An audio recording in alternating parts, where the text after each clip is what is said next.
Gay SA Radio, where you are family. I'm Ray, and this is what went down on Rainbow Talk, week ending the 19th of October. This week on Rainbow Talk, I had a sit down with Pumzi from Iranti, and she told me about the film coming Radio out where called you Bitch are family. Makoya, I'm and Ray, this and is what she today had I to chat say. to Pumzi Manana from Iranti organization. Hi Pumzi, thank you so much for taking time to chat to us. Hi Ray, thank you so much for having me. Please tell me more about Iranti as an organization and what role do you play inside of it? So Iranti is a media advocacy organization, and basically what that means is that we use media to advocate for the rights of the LGBTI community, and our focus is on health, violence, and education. My role is the media manager and communications manager. Fantastic. And what's the story behind the Bitch Makoya film? So, Bitch Makoya is a short documentary, and it came about after we noticed that over the festive season last year, there was an unprecedented rise in the number of hate crimes, but more especially in the Northwest province.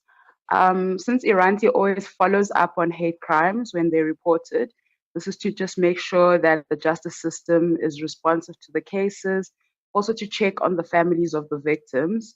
So while we're following several cases, the gruesome murder of Kagiso Maema was reported in January this year.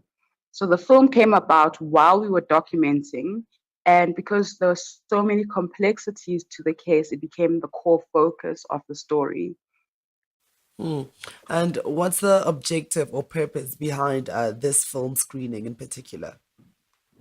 So we've decided to use the film screening platform to invite members of the community to watch the documentary, and this also includes just members of our community, members of the justice and legal systems, members of the Sector 9 organizations. And the film screening is then used to raise awareness because there is a continuing of hate crimes in the Northwest and in other parts of South Africa. And because it's a form of media advocacy, while you view the film and we use the film to tell the story, it can also then be used to raise that awareness and to try and put an end to hate crimes. What we see is that if people see the damage that a hate crime has on a family, on a community, it may start to influence change. But more than that, we've also found that people are more responsive when they can recognize faces they know in documentaries. So our first launch was in the Northwest, just outside of Rustenburg, where the murder happened. And then we had a dialogue with the community because they recognize these faces. Yeah, and you spoke much about awareness and raising awareness. Why would you say Yes. it is very important for people to be aware of such content and of such unfortunate incidents that's happened within our community? Well, the importance is just so that we can influence change. You know, no one needs to be harassed or even murdered because of their gender or their sexual orientation. We need people who have influence to assist activists and community members in combating this violence. But we also want to educate and sensitize the communities so that people can freely express themselves without fear of persecution, without prejudice. Now, a lot would argue that we still have a long way to go, especially when it comes to advocacy and where we are at right now in our LGBTQ plus community and where we're from to where we have to go to. Would you say what your form of advocacy, being through media, is a step towards the direction it actually does help? I truly believe that it does help. I think the combination of media and advocacy is very powerful. You know, in our communities, we consume a lot of media, but when media is crafted so that it can actually advocate for the rights of those who need it, then there's definitely going to be change. So with Iranti, it's very important that we reach communities where this kind of information isn't reaching people. Um, Yes. Pimsy, I'd like to ask, in terms of media, right, especially mainstream media, how can we make sure that they do tell empowering narratives and make sure that they get the right message out there? Because when we see storylines and narratives that are put out by the media, by people that don't know our story, they don't tend to get it right. So I would like just to know from you, even if you can just briefly share with me, how can we help make sure that the message that is put out there on behalf of the LGBTQ plus community is an empowering narrative? I think what's really important is that we need to tell our own stories. You can't tell the stories of other people where you don't have the experiences. It's important for members of the community to be involved in the process of creating those stories. That's always been very important to us. People need to be able to voice their own struggles and voice their own struggles in a way that's true to them. And that way we can make sure that the correct information goes out in mainstream media. It is possible to create entertainment without it being overly academic. It is possible to craft entertainment that does actually affect change, even if it's based on fiction, if the correct members of the community are involved. If it's a story about trans people, then trans people need to be involved in telling that story. For the screening of Bitch Magoya, what can guests expect at the actual screening? What is there? Is it just they're gonna come watch and then leave, or is there anything more to it? Well, there's a lot that guests can expect. Firstly, we're going to have opening remarks by the Deputy Minister of Justice, John Jeffries. Members of the community can also expect to watch the film with other members of the community. Various organizations will be present, also watching. And then we can expect a panel discussion. So we have three panelists. We have Zetu Matabane, who is a queer academic. Her focus is on queer studies. We also have an activist, Sioketi Muketi, from the Northwest Province. So a very important voice to have there. And then we have artist, Gabriela Goliath, whose focus is using art to deconstruct violence. So I think these are very important voices and a very interesting conversation that guests can expect to be part of. And then afterwards, there'll be some mingling, and I think it's a really great space for members to join us. Sounds like it'll be very enlightening and so enriching. What are the basic details? When is it going to be? Where is it going to be? For damage, is there going to be an amount that needs to be paid? How does it go? Entrance is free, so we'd really love it if you could come along. We're going to have the screening at the Market Photo Workshop in Newtown. It's on the 25th of October. That's next week, Thursday. And it's 5:30 for 6 p.m. So yeah, dress sharp and come and join us. Sounds exciting. Are there any other projects that Irante listeners can look forward to from Irante? Sure. We have a YouTube channel where we're always uploading content on the cases that we follow, sometimes even creative content that we've created with members of the community.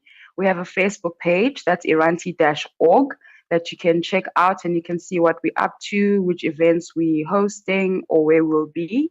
We also have a Twitter and Instagram account, so just look us up. And for any further information and for people who wish to be in contact with you guys, how can they go about doing so?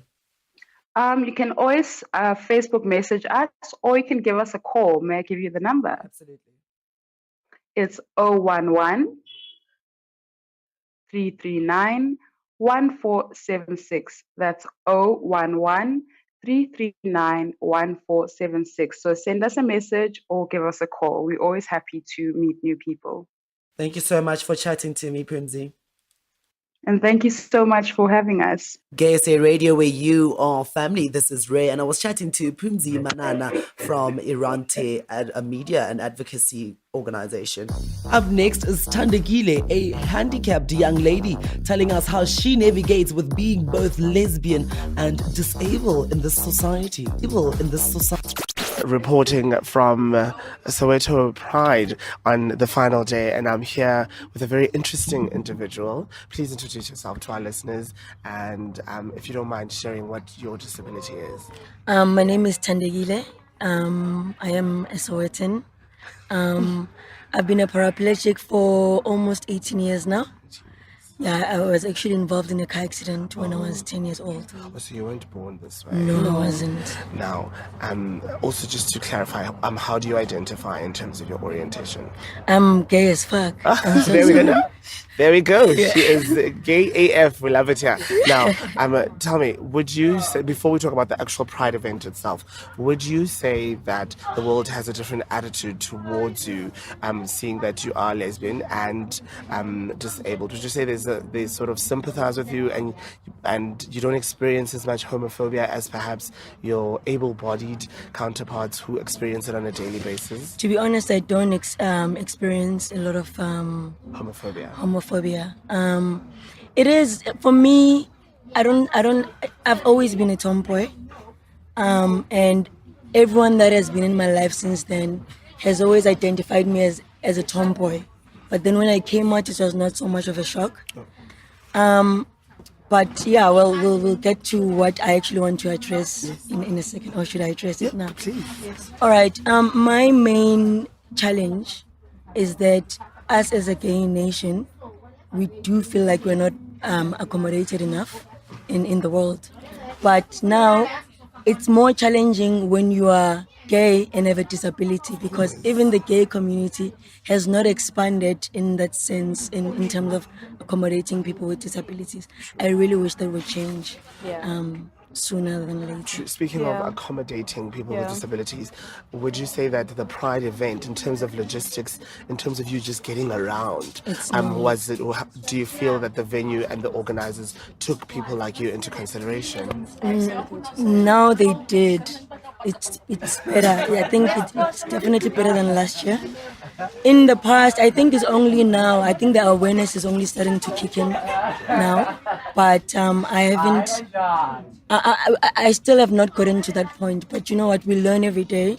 This is how things are going to start happening. You know? And also just about your disability, you said you don't experience a lot of homophobia in general. Do you think it is perhaps because there's an element of maybe pity I that think people afford you that they don't afford? And do you enjoy it or do you resent it? I don't like pity.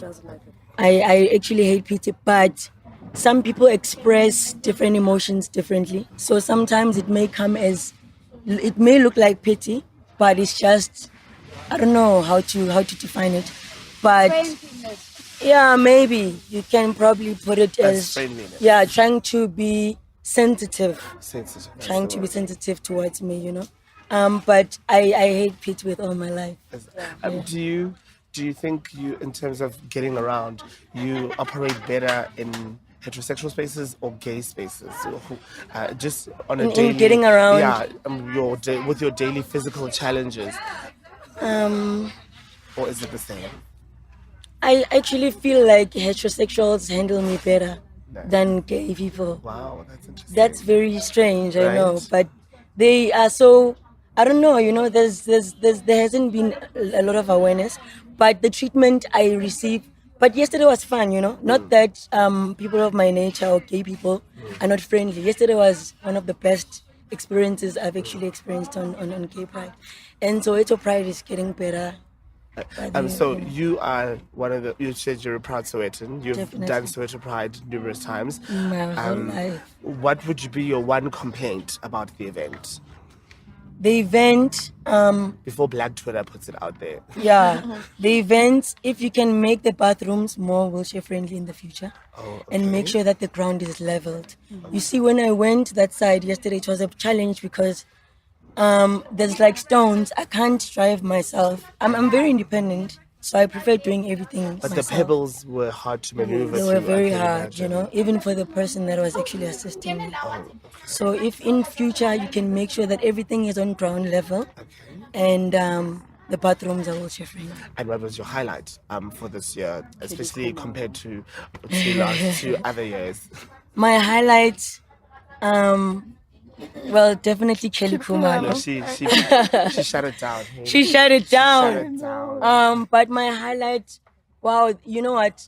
This year I really felt like I was included. Last year not so much, you know.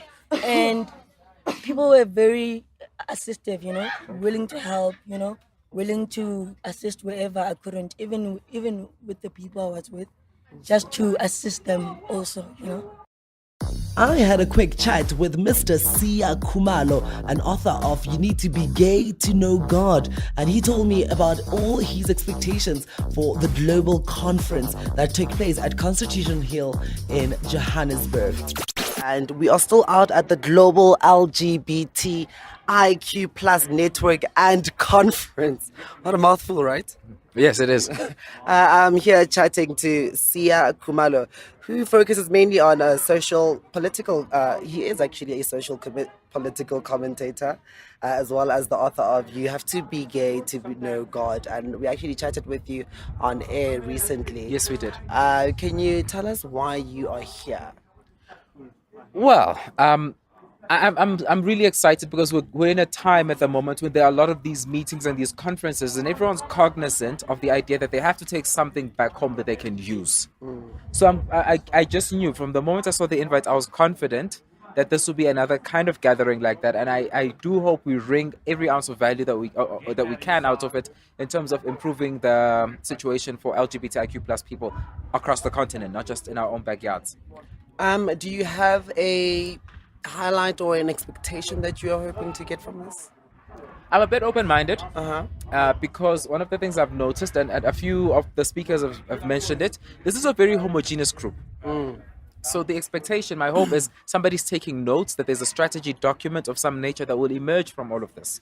And also a lot of intra-continental solidarity.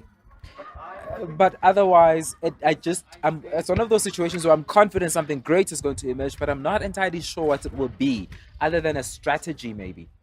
Especially where public policy is concerned. We saw one of the MECC, I think she's in community safety and whatnot. I think we'll see people coming away with ideas for interventions in religious spaces and also in corporate and business spaces.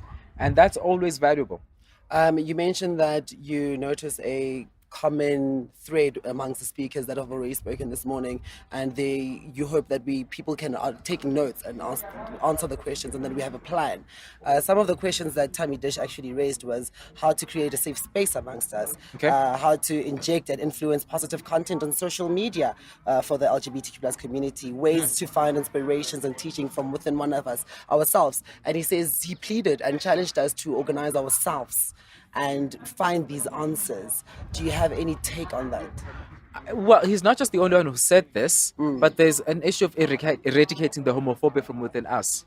So we learned a few things from the straight world, namely how to beat one another down, and we've been doing it amongst ourselves, and we're not going to grow beyond that unless we can work on our internalized homophobia, racism, whatever it is, to the extent that we can then be an influence for good in the world. Because at the moment, we actually have a voice with the Me Too movement, Time's Up movement. So we have a voice with feminist movements. It's not complete, it's not as big as it could be.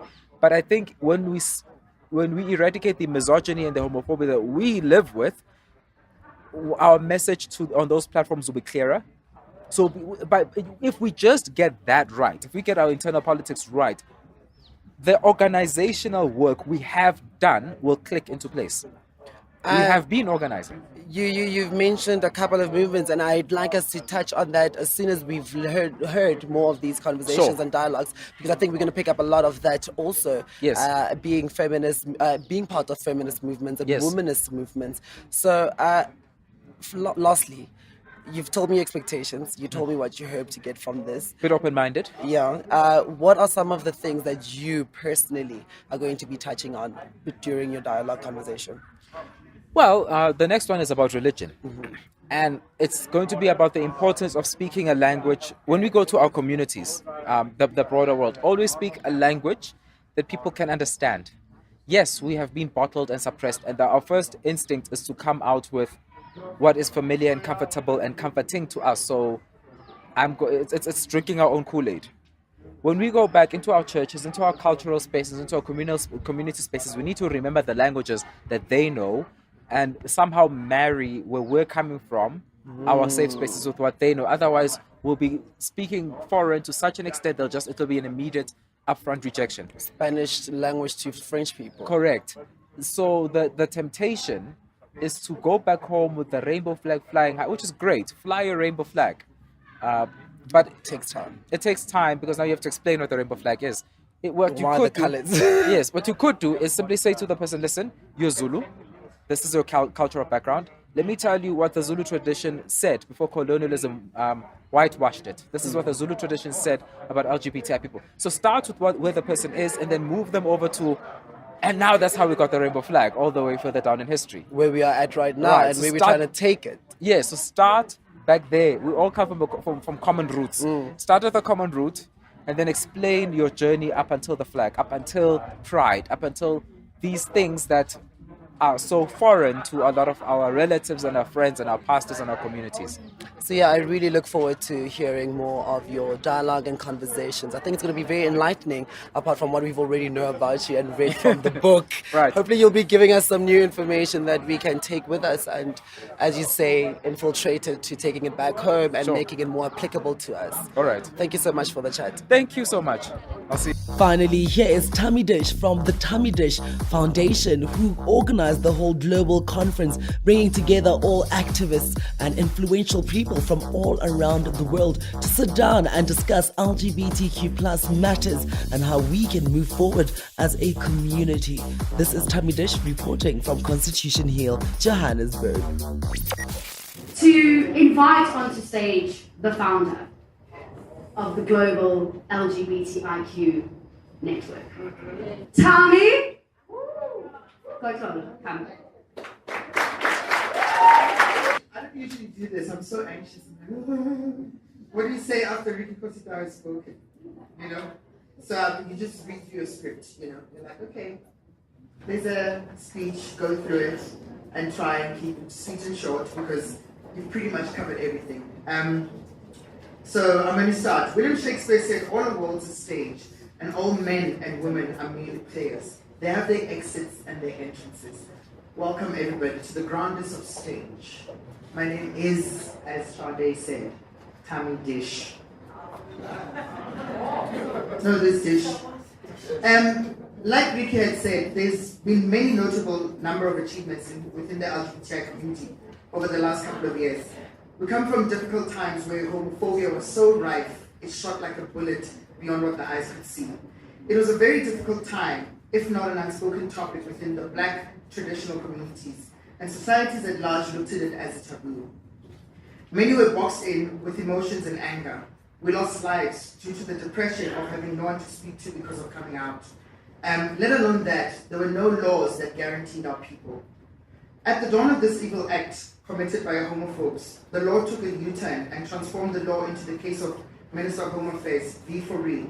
This landmark decision, and of the Constitution of South Africa, found that same-sex couples have a constitutional right to marry. The judgment, authored by Justice Albie Sachs and delivered on the 1st of December 2005, gave Parliament just over a year to pass all necessary legislation, and as a result, the Civil Union Act came through to play on the 30th of November 2006, making South Africa the 5th country in the world to recognize same-sex marriages. Yes.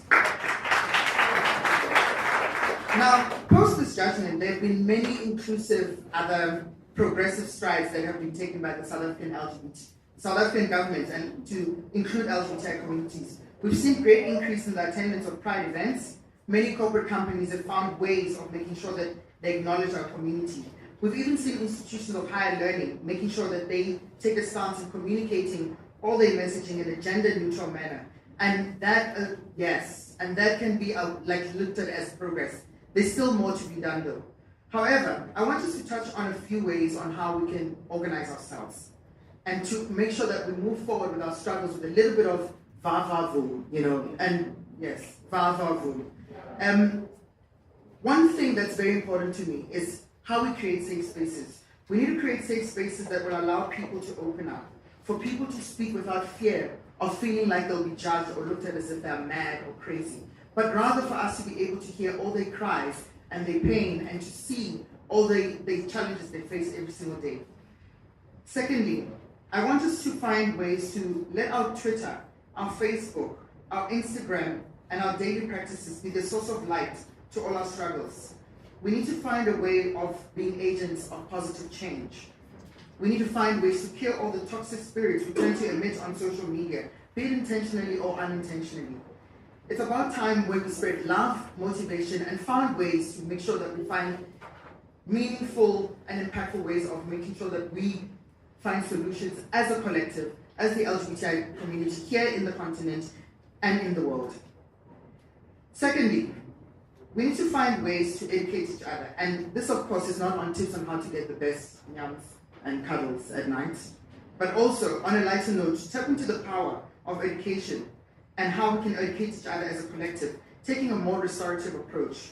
The moment when one of us goes offside, let's not use that as a way to bash them and to drag them down, but rather find ways of making sure that they identify their mistakes and they never have them happen again.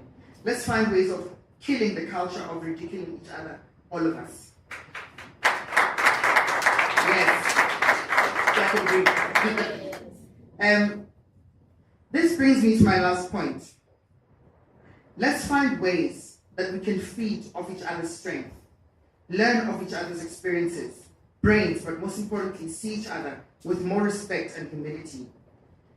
It is without fail that despite the prejudice and the homophobia we face every single day, we still have made it happen. We have made strides in various professions, economic industries, because of our drive, our passion, our precision, our perseverance, and all the wonderful wonders we possess. The most influential brands, academia, top performers in professional bodies, both in public and private sector, are either managed or at the center of its machinery is an LGBTIQ plus person. Even those that are not out yet, but they're still at the helm of it. Without fail, let's inspire every young girl or boy or drasi or, I say that so that I don't be corrected by Ricky, to continue to fight and to soldier on and stand against every kind of prejudice. It has come to a time where we must support each other's hustle, build a more strong and more network that is formidable to carry on challenging the status quo, proving that we are indeed not weak and we are not incapable. Let us carry on with the monarchy of the LGBTIQ plus community, including those who sit uncomfortably in high offices, unable to come out. Like James Baldwin once said, your crown has already been bought and paid for. All you need to do is wear it. And Comrade Caesar Gay, South Africa, Africa, and the world, let it be known that we're coming for everything. Our time is now. And we're prepared to fight. We're prepared to fight, and we're prepared to not anyone undermine our struggles as a community. We're ready. I leave you with one task today, which is to try and organize ourselves in a meaningful and a purposeful way, ensuring that we never see any more suicides committed due to the people who are unable to speak out and speaking to people who will understand you. Enough about my song story and all the blah, blah, blah, blah, blah. Today I see the LGBTI community as a beautiful garden of excellence. And for me, my experience of excellence is a journey through a glorious garden. It is marked with sweet scents and beautiful colors, surrounded by an overwhelmingly magnificent array of rich foliage, a marvel at life's splendor. At times, I try not to forget, though, that a tedious and a very painful process preceded all of this. Before all, nothing but a vast layer of nothingness could be seen. Individuals have had their hands cut, and perhaps their hearts too, to a plowing soil and a planting seed. I will never forget the tears that were shed upon these buried seeds, that what gave us rise to this majestic scene we see in front of us. And all the roads that we're going to travel might seem tough and hard, but I can promise you that it will be all worth it. So with that said, Nyabonga, Kyaleboha, thank you, I am out. I want to also take this moment to thank some of our partners who have worked with us throughout the years. And they're all on the screen. I'm on Gauteng Enterprise Propeller, Gauteng Community Safety, and the MECs in our presence today, and the HOD. Thank you so much. Yeah. Thank you to all the countries that have come out to join us. Hello. I see Cape Town is here. But also, I want to also take a look at our video and that profile some of the work we've been doing over the last couple of years with the Gauteng community safety. Lolly. Be sure to catch that and so much more on Rainbow Talk every weekday between 12 and 3 p.m. Standard South African Time right here on Gay SA Radio, where you are